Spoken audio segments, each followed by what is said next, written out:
नमस्कार मु आपन को स्वागत करुछु मो यूट्यूब चैनल कहानी इंडिया को। आसंतु आज जानिबा विश्वर बृहत्तम माटीबंध डैम विषय जहाँकि ओडिशार संबलपुर ठारे अवस्थित ताहाको आमे हीराकुद डैम नाम रे जानिछे। यह महानदी उपरे निर्मित पृथ्वीर सर्वबृहत माटीबंध डैम। यार कार्य आरंभ होइथिला 1948 मसीह एवं यह 13 जानुआरी 1957 मसीह यार कार्य समाप्त होइथिला एवं यहाकू आम देशर प्रधानमंत्री जवाहरलाल नेहरू यहाकू उद्घाटन करथिले।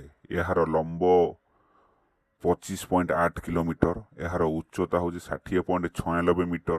एथिरे 64 स्विस गेट एवं 34 क्रेस्ट गेट अछि। यह प्रति सेकेंड रे 42.450 क्यूबिक मीटर पानी निष्कासन करिपारे। यहाकू 12 अक्टोबर 2021 रे यहाकू रामसर वेटलैंड भाबे डिक्लेयर करा जाई अछि। यह ओडिशा